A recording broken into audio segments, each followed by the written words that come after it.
मैं आपको बताना चाहूं कि हजरत उस्मान गनी ने पढ़ा तो सहाबत के ताजदार बन गए। ये कुरान की अहमियत को समझना हो तो आपको समझाता चलूं कि कुरान एक ऐसी किताब है जिसके पढ़ने से दिल को भी सुकून मिलता है और रूह को भी सुकून मिलता है। कुरान एक ऐसी किताब है कि जिसके पढ़ने से अच्छे अच्छे बेईमान ईमान लाने पर मजबूर हो जाए। कुरान एक ऐसी किताब है कि जिसके दिल में कुरान की मोहब्बत उतर जाती है। अगर ईसाई हो तो मुस्तफा की जात पर ईमान लाने पर मजबूर हो जाए। ये कुरान है। लेकिन ए मेरे दोस्त याद रखना, कुरान को आज हमने समझा क्या है?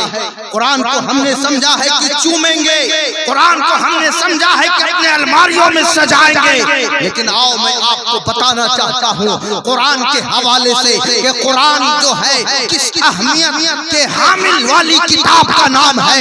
अल्लाह अकबर। कुरान के मकाम को समझना है, कुरान की अहमियत को समझना है तो सुनो, कुरान की अहमियत समझना है तो जर्मनी का एक जो है रिफॉर्मर था जिसका नाम जो है लोथर है।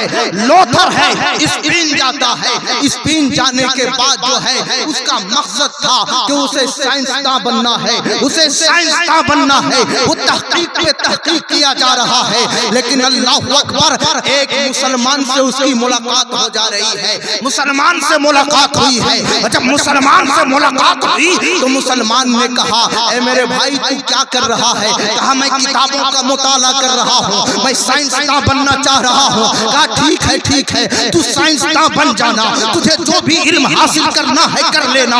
लेकिन सुनो, एक किताब है जिसका नाम कुरान है, उसे तू मुताला कर ले, तुझे वक्त मिले तो तू उसे पढ़ लिया कर। कहा ठीक है। कुरान एक ऐसी किताब है जिसके बारे में कहा गया है, गुरु नानक से किसी ने पूछा था कि बता तो सही कि तू तो सारी किताबों को पढ़ा है, रामायण तूने पढ़ा है, सीता तूने पढ़ा है, गीता तूने पढ़ा है, बता किस किताब को पढ़ने में ज्यादा मजा आया है? अल्लाह अकबर जवाब देता है, गुरु नानक जवाब देते हैं, कहा कि पढ़ा तो मैंने सारी किताब, सीता भी पढ़ा है, गीता भी पढ़ा है, संस्कृत भी पढ़ा है, वेद भी पढ़ा है, कुरान भी पढ़ा है। लेकिन जो मजा कुरान पढ़ने में आया है किसी किताब में नहीं आया है। ये कौन है?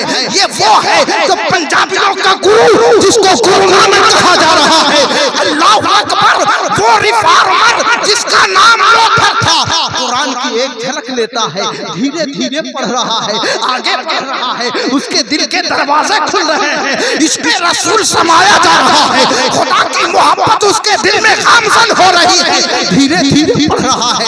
अब वो साइंसदां क्या बनेगा? उसका मिजाज बदल रहा है, चेंज हो रहा है। और ऐसा चेंज हुआ कि अल्लाह अकबर धीरे धीरे जो है जब वो अपने लोगों से मिलता है, अरे तू साइंसदां बाद में बन जाना, अरे पहले कुरान की तिलावत कर लेना, पहले कुरान का मुताला कर लेना। जब ये बातें ईसाइयों की जमात में फैलने लगी तो ईसाई परेशान हो गया, कहीं ऐसा न हो कि ये तो मोहम्मद अरबी की दीन की तबलीग करना शुरू कर दिया है, कहीं ऐसा न हो कि ये कुरान भी पढ़े और ईसाइयों को मुसलमान बनाता चला जाए। इसे रोकना होगा, इसे रोकना होगा, इसे टोकना होगा।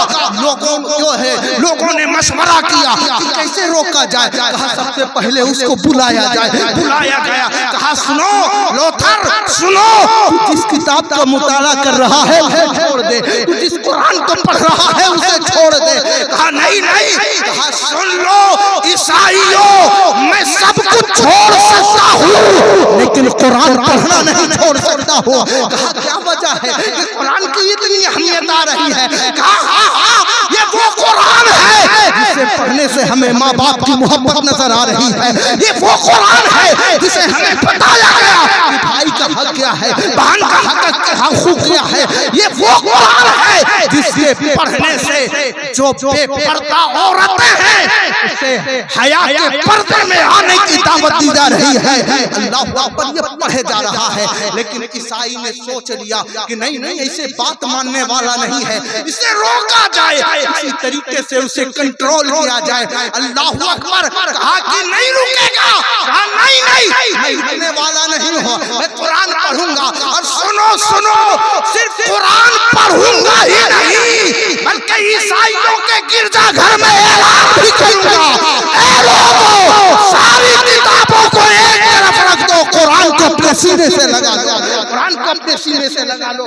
कौन कह रहा है? ये लोथर है, बनने गया था साइंसदान लेकिन बन गया मुस्तफा का आशिक बन गया है। अल्लाह अकबर। अब जब ये बातें हुई कहा रुकेगा नहीं, कहा नहीं रुकने वाला नहीं हो, तो फिर करना क्या है? लोगों ने मशवरा किया कि अगर नहीं रुकेगा तो इसे सजा दी जाएगी, इसे कोड़े मारे जाएंगे, इसे जंजीरों में जकड़ लिया जाएगा।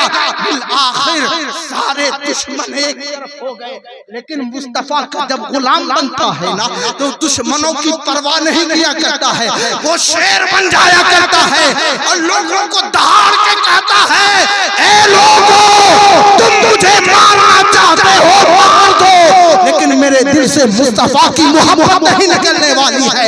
यही वजह है कि शायर कहता है मोहब्बत कैसी होती है, मोहब्बत किसको कहते हैं? जिगर में दर्द उठता है, तमन्ना दिल में होती है, मोहब्बत ही नहीं जाती, मोहब्बत हो ही जाती है।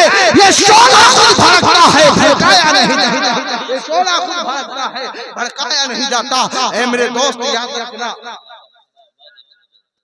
मेरे दोस्त याद रखना, बिल आखिर में अपनी तकरीर को जो है बिल्कुल इख्तिताम पे लेकर के जा रहा हूँ। उस लोथर को कहा गया कि अगर तू अपनी बातों से पलटेगा नहीं तो तुझे सजा दी जाएगी, का हर सजा मंजूर है, मानने को तैयार नहीं है।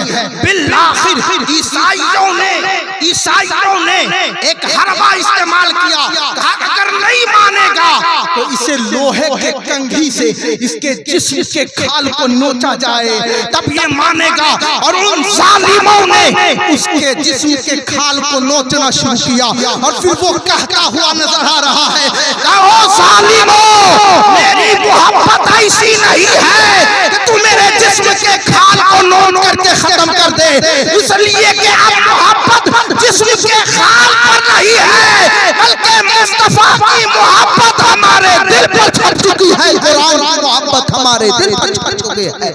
इसलिए मेरे दोस्त याद रखना, कुरान को आम किताब ना समझो, कुरान ये वो किताब है जिसको इंसान पढ़ेगा तो दुनिया में भी कामयाब होगा, आखिरत के मैदान में भी कामयाब होगा। वाखिर दावाना अल्हम्दुलिल्लाहि रब्बिल आलमीन।